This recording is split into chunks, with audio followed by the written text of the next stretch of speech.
सगळं संपलंय, आता काहीच उरलं नाही. रात्र आहे, अंधार आहे, डोळ्यात पाणी आहे आणि तुमच्या सोबत कुणीच नाही, कुणीच नाही.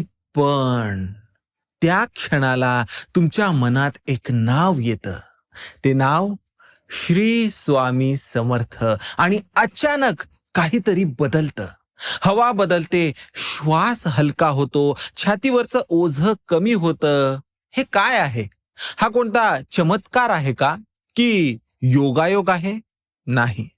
हे या दोन्हीपैकी काहीच नाही आहे. हे आहे स्वामींचं अस्तित्व. आज मी तुम्हाला सांगणार आहे अशा एका गोष्टीबद्दल, अशा एका वस्तूबद्दल, जी स्वामींच्या कृपेने सिद्ध केली तर तुमचं नशीब, हो, तुमचं नशीब बदलू शकतं. पण ऐका, मी हे विधान हवेत करत नाहीये. मी तुम्हाला सांगणार आहे अशा भक्तांचे अनुभव, ज्यांचं आयुष्य या एका गोष्टीमुळे, या एका उपायामुळे पूर्णपणे बदललं. तुम्ही स्वामींचे भक्त आहात ना? मग हा व्हिडिओ शेवटपर्यंत नक्की बघा, कारण स्वामी स्वतः तुम्हाला इथपर्यंत घेऊन आले आहेत. स्वामी कधी विनाकारण काहीच करत नाहीत. तर चला सुरुवात करूया. मित्रांनो, आपण जगात खूप नाती बघतो. आई वडिलांचं नातं, मित्रांचं नातं, नवरा बायकोचं नातं. पण एक नातं असं आहे जे शब्दात सांगता येत नाही. ते नातं आहे भक्त आणि स्वामींचं नातं. हे नातं कसं असतं माहितीये का? आई जशी लहान बाळाला सांभाळते, बाळ रडतं, आई धावते, बाळ पडतं, आई उचलते. बाळाला कळत नाही की आई काय करते, पण आई करत राहते. अगदी तसंच स्वामी आपल्यासाठी काम करत असतात आणि आपल्याला ते कळत नाही. आपण तक्रार करतो, स्वामी माझं ऐकत नाहीयेत का?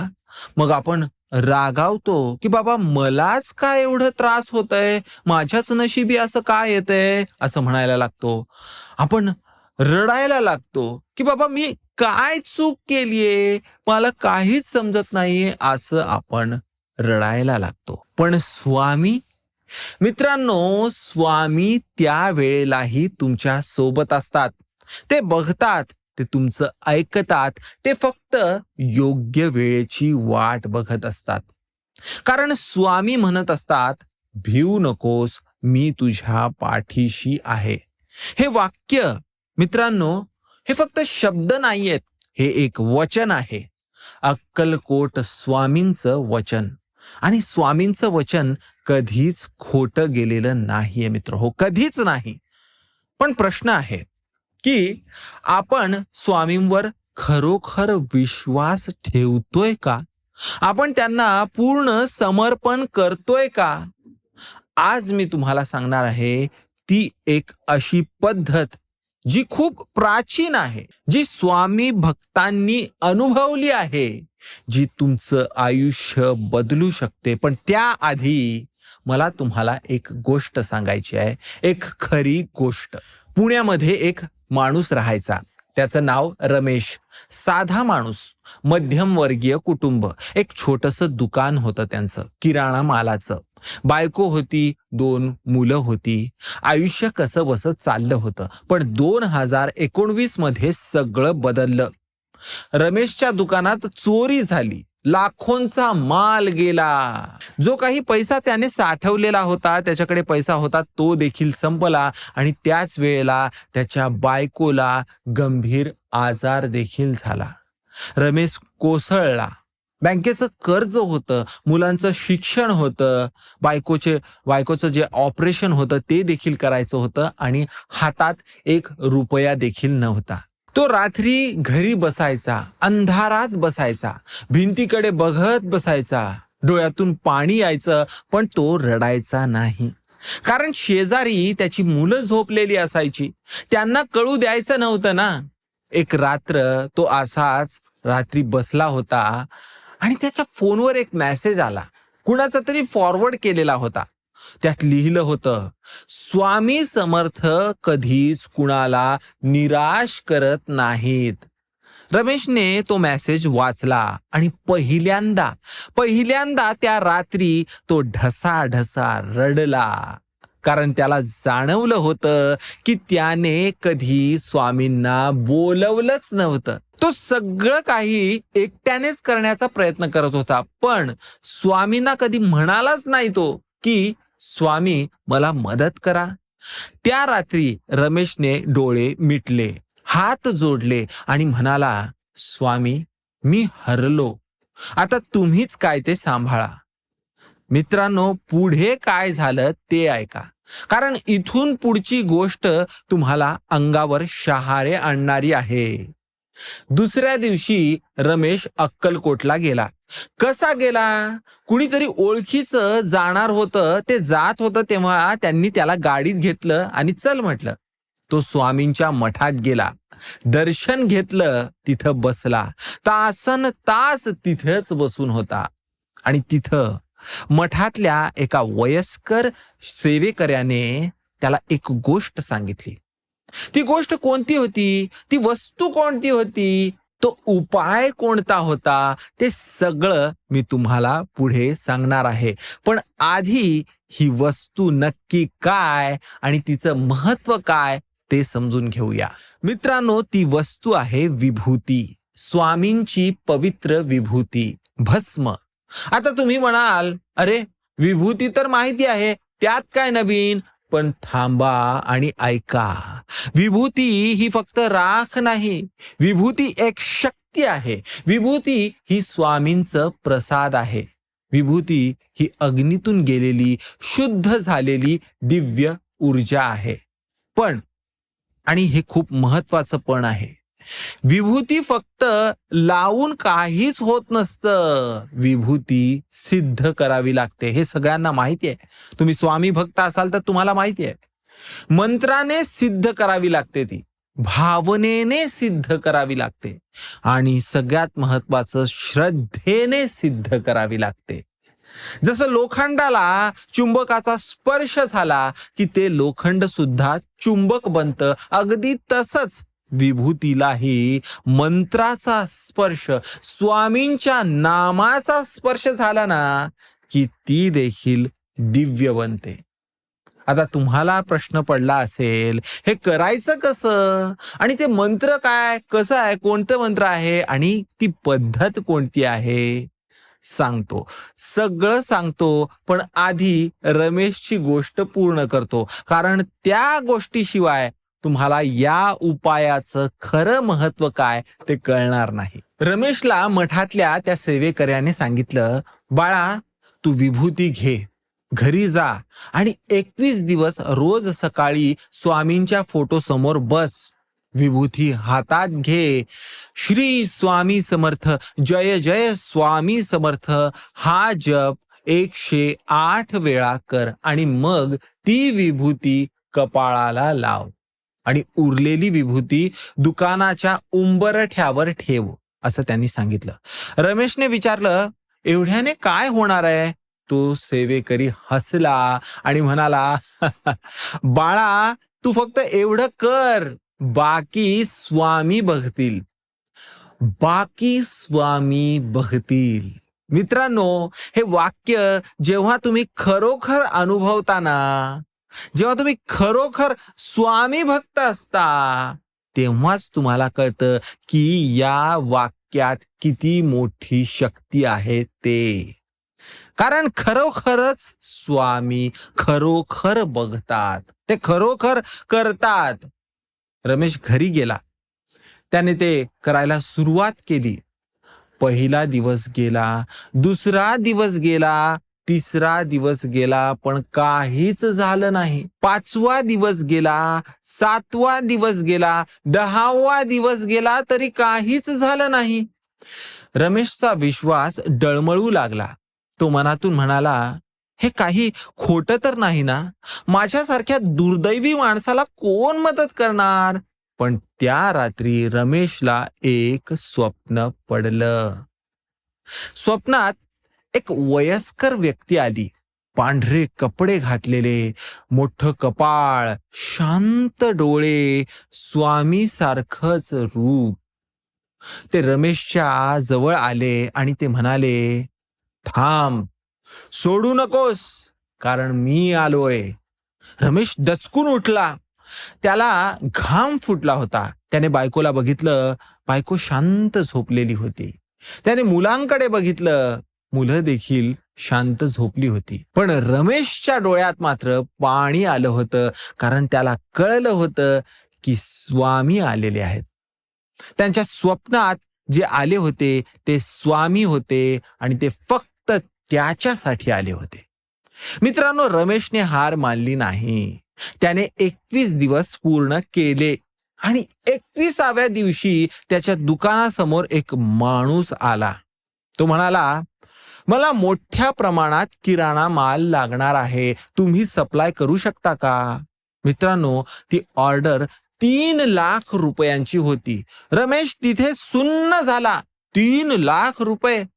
त्या एका ऑर्डरमध्ये त्याचं कर्ज फिटलं, बायकोच्या ऑपरेशनचा खर्च निघाला, मुलांचं जे शिक्षण रखडलं होतं ते देखील सुरू झालं. आणि पुढे पुढे तो माणूस रेग्युलर कस्टमर बनला आणि त्या माणसासोबत आणखी सारे चांगले कस्टमर देखील याच्याशी जोडले. याचं दुकान साहजिकपणेच मोठं झालं, वाढलं आणि आज 2026 मध्ये रमेशचं दुकान एक होलसेल गोदाम बनलंय. 2 गाड्या आहेत, मुलगा इंजिनिअरिंगला आहे, बायको पूर्णपणे बरी झालेली आहे आणि रमेश रमेश रोज सकाळी आजही विभूती सिद्ध करतो, 108 वेळा जप करतो आणि कपाळाला लावतो, कारण त्याला माहिती आहे हे सगळं फक्त आणि फक्त स्वामीमुळेच झालेलं आहे, फक्त स्वामीमुळे. तर मित्र हो, तुम्ही रमेशची गोष्ट ऐकलीत. आता तुम्हालाही वाटत असेल की मलाही हे करायचंय, माझ्याही आयुष्यात स्वामींची कृपा यावी. जर तुम्हालाही असं वाटत असेल तर ऐका, मी तुम्हाला स्टेप बाय स्टेप सांगणार आहे. ही सोपी पद्धत आहे, पण यासाठी श्रद्धा लागते, निष्ठा लागते आणि सगळ्यात महत्वाचं म्हणजे सातत्य लागतो. तर पहिली गोष्ट, विभूती कुठून आणायची? तर शक्य असेल तर अक्कलकोट स्वामी मठातूनच विभूती आणा. तिथली विभूती स्वामींच्या अधिष्ठानातून आलेली असते. तिच्यात एक वेगळीच ऊर्जा असते. पण जर अक्कलकोटला जाणं शक्य नसेल तर तुमच्या जवळच्या स्वामी मठातून ही विभूती आणा, किंवा गोमय म्हणजेच गाईच्या शेणाची विभूती जर जी शुद्ध असते ती शुद्धी तुम्ही वापरा. आता दुसरी गोष्ट, जागा तयार करा. तुमच्या घरात एक स्वच्छ शांत जागा निवडा. तिथं स्वामींचा फोटो ठेवा. समोर एक छोटा दिवा ठेवा, तूप किंवा तिळाच्या तेलाचा, आणि एक ताम्हण किंवा स्वच्छ ताट ठेवा. त्यावर ही विभूती ठेवा. आता तिसरी गोष्ट म्हणजे वेळ.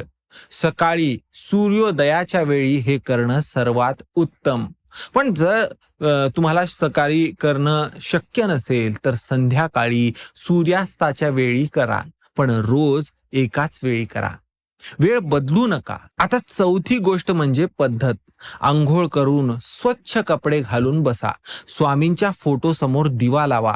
एक फूल वाहा, कोणतंही फूल चालतं, पण तुळशीचं पान असेल तर अतिउत्तम. डोळे मिटा, दीर्घ श्वास घ्या, 3 दीर्घ श्वास घ्या. आता हातात विभूती घ्या, उजव्या हाताच्या तळव्यावरती घ्या आणि तुमचं जप सुरू करा. श्री स्वामी समर्थ, जय जय स्वामी समर्थ, श्री स्वामी समर्थ, जय जय स्वामी समर्थ. हा जप तुम्हाला 108 वेळा करायचा आहे. माळ असेल तर माळेवर करा, नसेल तर मनातल्या मनात मोजा, पण 108 पूर्ण करा.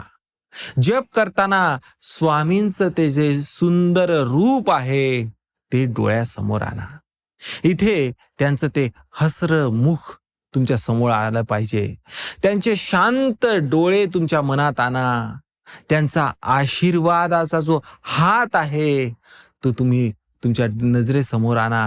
तुम्हाला एक गारवा, एक शांतता जाणवेल. असं वाटेल की एक ऊर्जा तुमच्या शरीरात भरत आहे. अशा प्रकारे तुम्हाला हे जप करायचं आहे.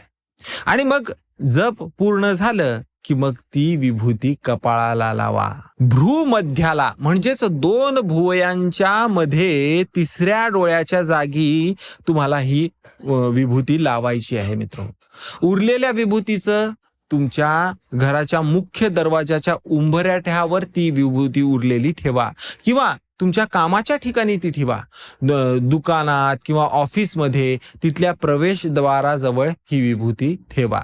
हे 21 दिवस सतत तुम्हाला करायचं आहे. एकही दिवस चुकवू नका आणि 21 दिवसानंतर तुम्हाला स्वतःलाच फरक जाणवायला लागेल. कदाचित लगेच तुम्हाला एखादा मोठा चमत्कार झाला असं होणार नाही, पण तुम्हाला मनात तरी शांतता जाणवेल, आत्मविश्वास येईल तुमच्यात, तुम्हाला मार्ग दिसू लागेल, क्लॅरिटी येईल आणि मग स्वामींची कृपा येईल. ती अशी येईल जशी पावसाची सर येते, अचानक भरभरून आणि सगळं हिरवगार करणारी. मित्रांनो, आता मी तुम्हाला दुसरी गोष्ट सांगतो. ही गोष्ट आहे सुनीताची.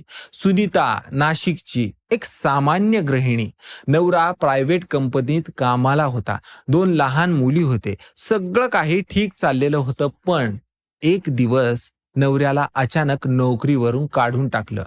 2020 कोरोनाचा काळ, लॉकडाऊन सगळ्यांनाच आठवतं.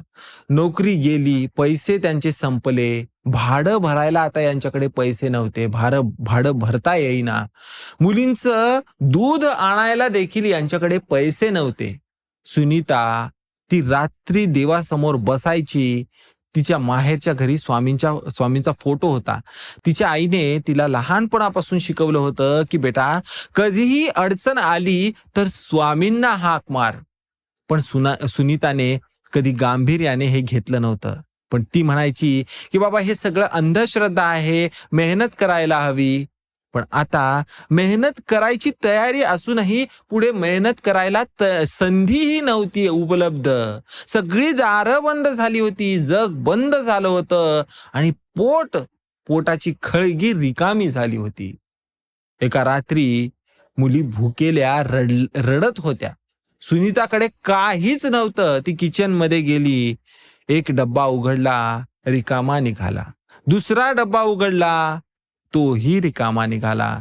तिसरा डब्बा उघडला आणि त्या डब्यात एक पुडी विभूतीची होती, तिच्या आईने दिलेली. ती अक्कलकोटहून आणलेली विभूती होती. सुनीताने ती पुडी हातात घेतली आणि नकळत तिच्या डोळ्यातून पाणीच आलं. ती तिथंच किचनच्या फरशीवर बसली. मुली रडत होत्या, ती देखील रडत होती आणि तिने पहिल्यांदा मनातून म्हटलं, स्वामी मी चुकले, मी तुम्हाला विसरले, पण आता मला दुसरं कुणीच नाही, फक्त तुम्हीच आहात. मित्रांनो, सुनीता सांगते की ती रात्र तिच्या आयुष्यातली सगळ्यात शेवटची कठीण रात्र होती. दुसऱ्या दिवशी सकाळी तिने ती विभूती स्वामीच्या फोटो समोर ठेवली, 108 वेळा जप केला आणि विभूती कपाळाला लावली. स्वतःच्या आणि मुलींच्याही कपाळाला लावली. घरच्या दारावर ठेवली आणि त्याच दिवशी तिच्या नवऱ्याला एक फोन कॉल आला.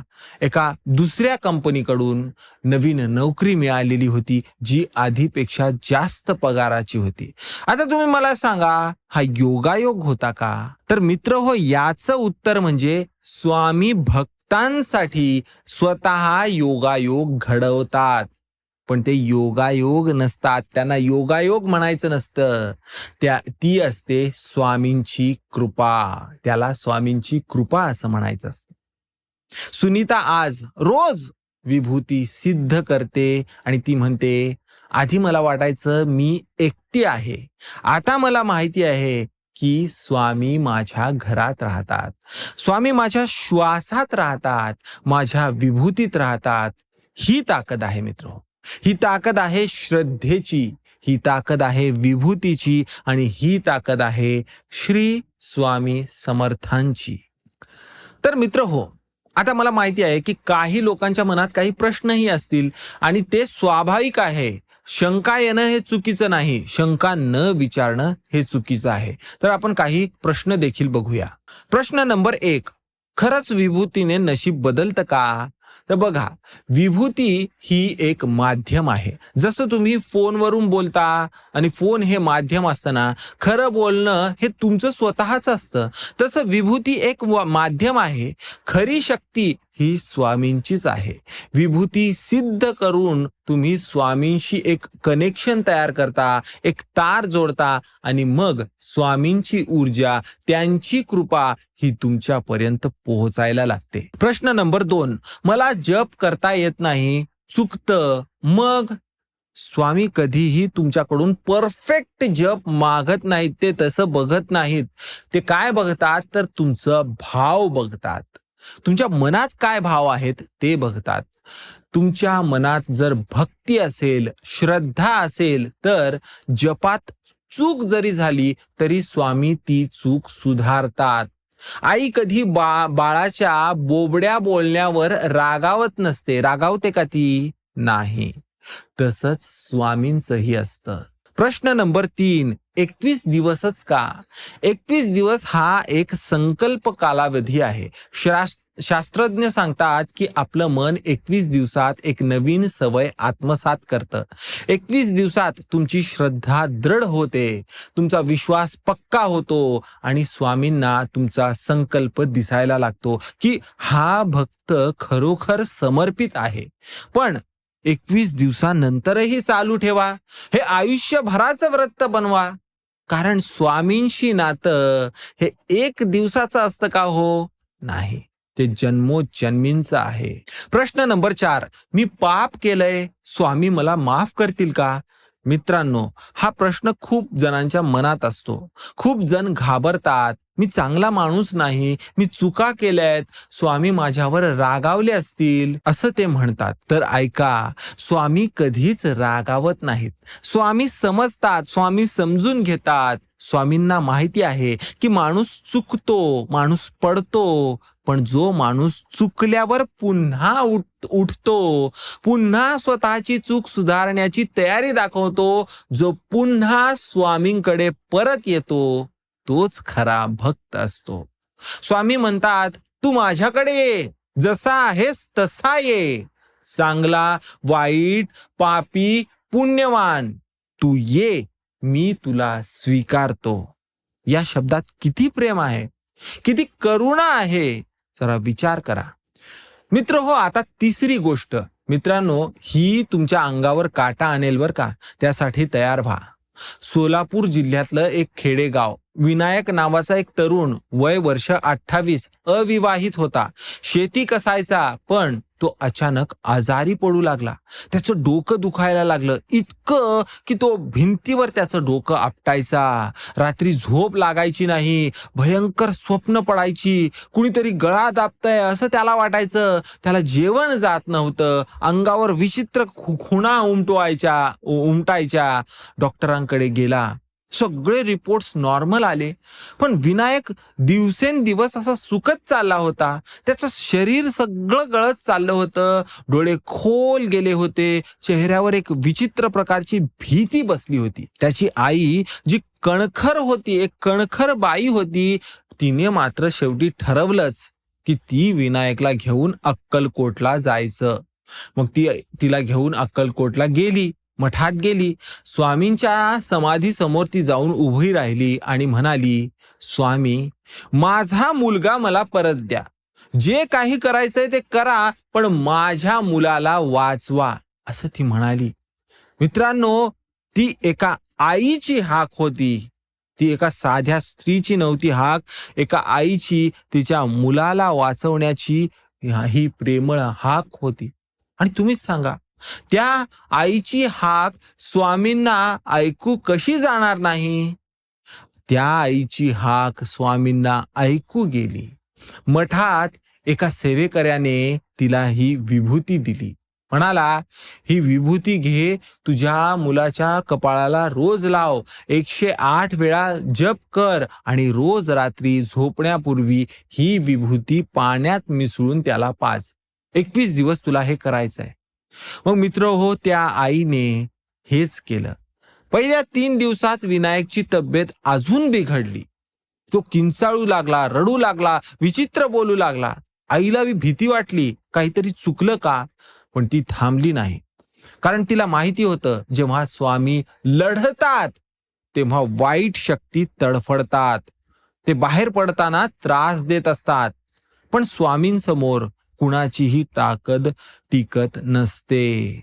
मग 7व्या दिवशी विनायक शांत झाला. त्याने पहिल्यांदा 7 दिवसांनी शांत झोप घेतली. 14व्या दिवशी त्याने जेवण केलं, भरपूर जेवण केलं. आईच्या डोळ्यात पाणीच आलं, पण यावेळी हे अश्रू आनंदाचे होते. 21व्या दिवशी विनायक उठला. आरशात बघितलं त्याने. त्याच्या डोळ्यात पुन्हा चमक आली होती. गालावर एक रंग आला होता आणि तो हसला. पहिल्यांदा हसला. कित्येक महिन्यांनी त्याच्या चेहऱ्यावर हे हसू दिसलं होतं. त्याने आईला मिठी मारली आणि म्हणाला, आई, स्वामींनी मला वाचवलं ग. आज विनायक गावात स्वामी मंदिर बांधतोय, त्याच्या स्वतःच्या शेतातल्या जागेवर. तो म्हणतो, स्वामींनी मला जीवन दिलं, मी त्यांना माझं सर्वस्व देतोय. ही ताकद आहे मित्र. ही ताकद आहे स्वामींची. ही ताकद आहे विभूतीची. ही ताकद आहे स्वामींविषयीच्या भक्तीची. मित्रांनो, आता काही महत्वाच्या गोष्टी सांगतो ज्या तुम्हाला लक्षात ठेवायच्या आहे. नंबर 1, शुद्धता ठेवा. विभूती सिद्ध करताना शरीर आणि मन दोन्ही शुद्ध असावं. आंघोळ करा, स्वच्छ कपडे घाला, मन शांत ठेवा. राग, द्वेष, मत्सर हे सगळं बाजूला तुम्हाला ठेवायचं आहे मित्र हो. आता नंबर 2, कुणाला सांगू नका. तुम्ही हा उपाय करताय हे कधी कुणाला शक्यतो सांगू नका. कारण लोकांच्या ज्या नकारात्मक विचार असतात ना, त्या लोकांच्या नकारात्मक विचारांचा आणि त्यांच्या ज्या शंका आहेत त्या शंकांचा परिणाम तुमच्या याच्यावर होऊ शकतो. तुमचा संकल्प हा तुमच्या आणि स्वामींच्या मध्येच तुम्हाला ठेवायचा आहे. नंबर 3, मध्येच सोडू नका.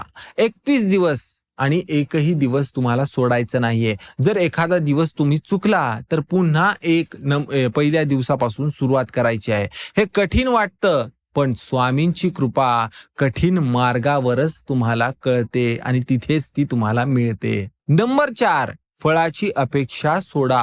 हे सर्वात कठीण आहे, पण सर्वात महत्वाचं आहे. तुम्ही जप करा, विभूती सिद्ध करा, पण मला हे मिळालंच पाहिजे अशी हट्टी मागणी करू नका. स्वामींना सांगा, स्वामी, जे माझ्यासाठी चांगलं असेल ते मला द्या. तुम्हाला काय हवं ते स्वामींना तुमच्यापेक्षा जास्त कळतं, यावर विश्वास ठेवा. नंबर 5, कृतज्ञता व्यक्त करा. जप पूर्ण झाल्यावर स्वामींना धन्यवाद द्या. मनापासून धन्यवाद द्या. स्वामी, तुमच्या कृपेबद्दल मनापासून धन्यवाद असं म्हणा. हे एक वाक्य स्वामींना खूप आवडतं, कारण कृतज्ञ भक्त स्वामींना सर्वात जास्त प्रिय असतो. आता शेवटची गोष्ट ही अगदी छोटी आहे, पण ही अतिशय हृदयस्पर्शी आहे. मुंबईत राहणारी अनिता IT कंपनीत काम करायची. मॉडर्न विचाराची होती. स्वामींना ती मानायची, पण त्यात खोलवर ती जायची नाही. तिच्या आयुष्यात एक समस्या होती. तिचं लग्न ठरत नव्हतं. वय 32 झालं होतं. घरचे सगळे काळजीत होते. ती स्वतःही मनातून टेन्शन मध्ये होती, पण ती कुणाला दाखवायची नाही. एक दिवस तिची आजी, जी 82 वर्षाची होती, तिने अनिताला जवळ बोलावलं. अनिताच्या हातात विभूतीची जी छोटी पुडी असते ती दिली आणि म्हणाली, बाळा, ही विभूती तुझ्या आजोबांनी अक्कलकोटहून आणली होती. ही स्वामींची खास कृपा आहे. तू ही विभूती रोज कपाळाला लाव आणि स्वामींना सांग, तुम्हीच माझ्यासाठी योग्य जोडीदार पाठवा. अनिताने आजीच्या प्रेमापोटी ते सुरू केलं. 21 दिवस तिने केलं. 7व्या दिवशी तिच्या ऑफिसमध्ये एक नवीन मुलगा जॉईन झाला होता. त्याचं नाव सचिन. तो अनिताशी बोलला, गप्पा मारल्या आणि अनिताला जाणवलं की हा माणूस थोडासा वेगळा आहे. हा शांत आहे, हा चांगल्या स्वभावाचा आहे, हा चांगला व्यक्ती आहे. मग 21 दिवस पूर्ण होईपर्यंत सचिनने स्वतः अनिताला प्रपोज केलं. आणि मित्रांनो, सचिनच्या घरी त्याच्या पूजा घरात स्वामी समर्थांचा मोठा फोटो होता. सचिनही स्वामी भक्तच होता. अनिता सांगते, जेव्हा मी त्याच्या घरी गेले आणि स्वामींचा फोटो बघितला तेव्हा मला कळालं की स्वामींनी हे आधीपासूनच ठरवलेलं होतं. आज अनिता आणि सचिन सुखी संसार करतायत. त्यांना एक गोड बाळ देखील झालेलं आहे आणि त्या बाळाच्या कपाळावर रोज विभूती लागते. कारण ती विभूती फक्त राख नाही, ती स्वामींचं प्रेम आहे. तर मित्रांनो, आज मी तुम्हाला 4 गोष्टी सांगितल्या. रमेशची, ज्याचं दुकान बुडालेलं होतं, सुनीताची, जिच्या मुली भुकेल्या होत्या, विनायकची, ज्याच्या जीवावर बेतलं होतं, आणि अनिताची, जिला जोडीदार मिळत नव्हता. 4 वेगवेगळ्या गोष्टी आहेत, 4 वेगवेगळे प्रश्न, पण उत्तर एकच, आणि ते उत्तर म्हणजे श्री स्वामी समर्थ. मित्रांनो, तुमच्या आयुष्यातही कदाचित कठीण वेळ चालू असेल, कदाचित पैशांची अडचण असेल, कदाचित आरोग्याचा प्रश्न असेल, कदाचित नात्यात ताण असेल, कदाचित मनात भीती असेल की उद्या काय होईल याची. तर मी तुम्हाला एकच गोष्ट सांगतो, स्वामींवर विश्वास ठेवा. ती विभूती घ्या, ती सिद्ध करा, 21 दिवस करा आणि बघा तुमचं आयुष्य कसं बदलतं. स्वामी कधी कुणाला रिकाम्या हाताने पाठवत नाहीत, कधीच नाही. पण एक अट आहे, तुम्हाला यावं लागतं, तुम्हाला हाक मारावी लागते, तुम्हाला तुमचं मन उघडायला हवं, तुम्हाला समर्पण करायला हवं. स्वामी दारात उभे आहेत, पण दार तुम्हाला उघडायचं आहे. आज या क्षणाला डोळे मिटा, एक क्षण, फक्त एक क्षण, आणि मनातल्या मनात म्हणा, श्री स्वामी समर्थ, मी तुमचा आहे, तुम्ही माझे आहात, माझं सगळं तुमच्या चरणावर ठेवतो. तुम्हीच माझं नशीब बदला, तुम्हीच माझं जीवन सावरा. एवढं एकदा बोललात ना की मग विश्वास ठेवा. आजपासून बदल सुरू झालाय, या गोष्टीवर तुम्हाला विश्वास ठेवायचा आहे. तुम्हाला कदाचित आज काहीच दिसणार नाही, उद्याही दिसणार नाही, पण एक दिवस तुम्ही मागे वळून पाहाल आणि तुम्हाला कळेल की त्या दिवशी, त्या क्षणाला स्वामींनी तुमचं आयुष्य बदलायला सुरुवात केली होती. कारण स्वामी कधी उशीर करत नाहीत, ते फक्त योग्य वेळ बघत असतात आणि तुमची योग्य वेळ आज आहे. मित्रांनो, हा व्हिडिओ जर तुम्हाला आवडला असेल, जर तुमच्या मनाला स्पर्श केला असेल, तर एक काम करा, हा व्हिडिओ तुमच्या प्रिय माणसांना शेअर करा. कारण कदाचित तुमच्यासारखाच कुणीतरी आत्ता या क्षणाला अंधारात बसलेला असेल आणि त्याला या व्हिडिओची नितांत गरज असेल, त्याला स्वामींच्या विभूतीची गरज असेल, त्याला स्वामींच्या कृपेची गरज असेल. तुम्ही शेअर कराल, ही सुद्धा एक सेवा आहे, स्वामी सेवा. लाईक करा, सबस्क्राईब करा, बेल आयकॉन दाबा, कारण अशाच व्हिडिओज ज्यामध्ये स्वामींच्या कृपेचे, भक्तांच्या अनुभवांचे, ज्या आपल्या आयुष्याला दिशा देतात, अशा दिशा दाखवणारे अशा सगळ्या व्हिडिओजला मी नियमितपणे घेऊन येत असतो मित्रहो. शेवटी फक्त एकच मला म्हणायचं आहे, श्री स्वामी समर्थ, जय जय स्वामी समर्थ. अनंत कोटी ब्रह्मांड नायक, राजाधिराज, योगीराज परब्रह्म, श्री सच्चिदानंद सद्गुरु श्री स्वामी समर्थ महाराज की जय. मित्रहो, स्वामी तुमचं कल्याण करोत, तुमच्या कुटुंबाचं कल्याण करोत, तुमच्या जीवनात सुख, शांती, समृद्धी सगळं येवो. भिवू नकोस, मी तुझ्या पाठीशी आहे, हे स्वामी तुम्हाला सांगतायत मित्रहो. आत्ता या क्षणाला तुम्ही फक्त ते ऐका आणि त्यावर विश्वास ठेवा आणि ती विभूती आजच सिद्ध करायला सुरुवात करा. कारण तुमचं नशीब आता बदलणार आहे, असं स्वामींचं सांगणं आहे. भेटूया पुढच्या व्हिडिओमध्ये. तोपर्यंत स्वामी सेवेत राहा, स्वामी भक्तीत राहा. श्री स्वामी समर्थ. धन्यवाद मित्र.